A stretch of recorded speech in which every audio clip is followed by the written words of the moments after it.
Ladies and gentlemen, Anna Paulina Luna and Republicans, if not today, it might already have happened, but I'll read you a Daily Mail article. Republicans seek to fine Democrat Adam Schiff $16 million for his role in Trump investigations. The number of people involved now in terms of the number of Republicans who will seek to get this resolution through has surpassed the threshold. So you have Anna Paulina Luna and McCarthy eventually on board with a $16 million fine and a formal condemnation of Adam Schiff. You have to ask yourself, if the Washington Post has the tagline, "Democracy perishes in darkness," what happens when you go on MSNBC and CNN and, like, for 200 to 300 times, lying about one individual?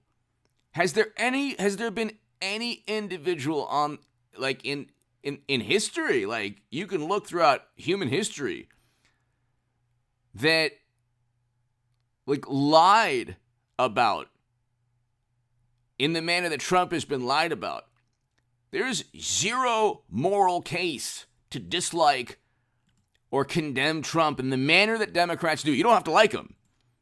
But when you pretend that it's a moral quest, a moral and just and noble crusade to despise Donald Trump, you conveniently ignore the endless lies told by media and the Democratic Party, individuals like Adam Schiff, who accused an innocent man. That used to be a dishonorable act, to accuse an innocent man of something he didn't do.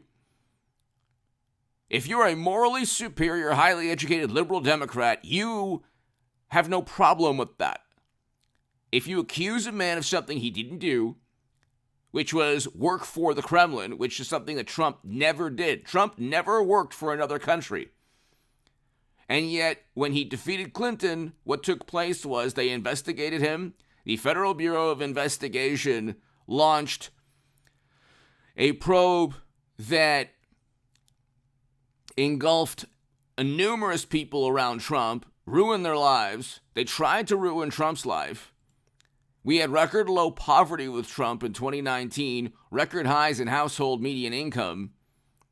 And instead of focusing on the good things that this man did, they accused him of altering U.S. foreign policy to appease another country.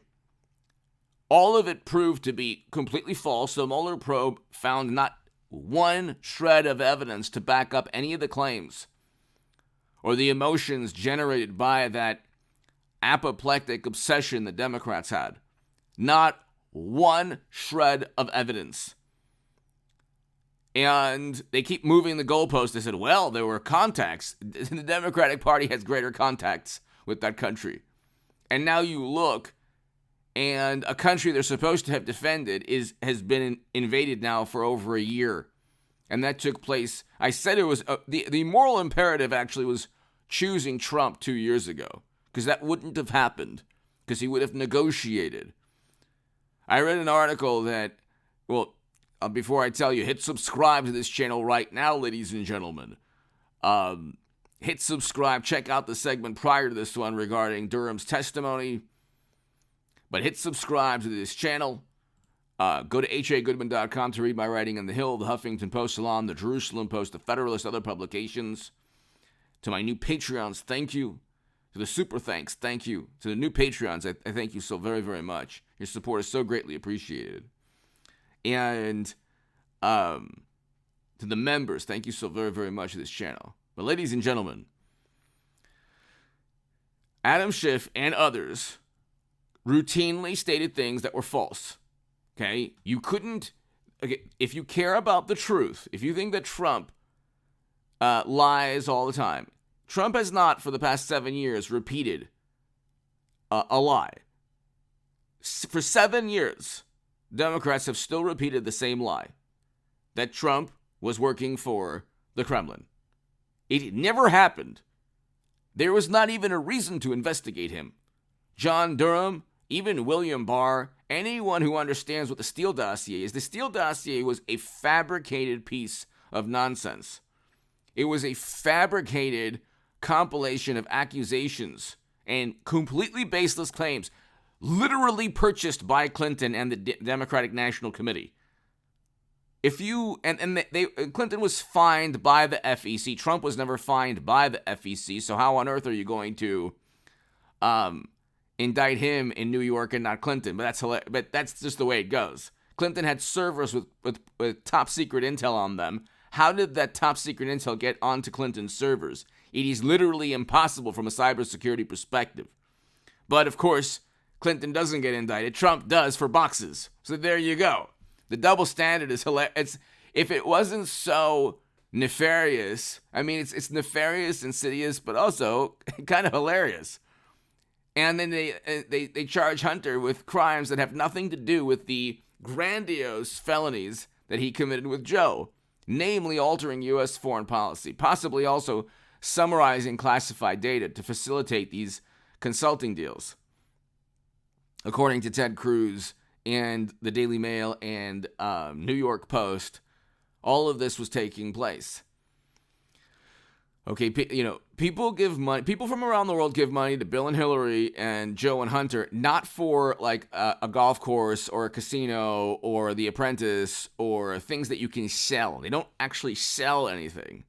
They sell access, the allure of access to the U.S. government, and also they alter U.S. foreign policy. We know that when Joe forced out a prosecutor. There's no greater example than that. And Hunter was on the board of directors of the company the prosecutor was going to investigate. Then they spun it into the stupidest excuse. They said, well, that prosecutor wasn't doing his job.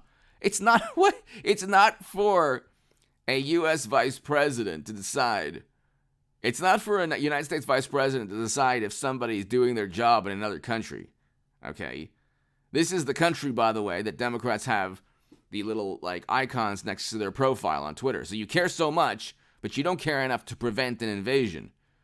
Or you don't care enough to have them, autonomous, this is a sovereign country. You don't just say you're not going to get $1 billion in loan guarantees unless you force out a prosecutor we don't like.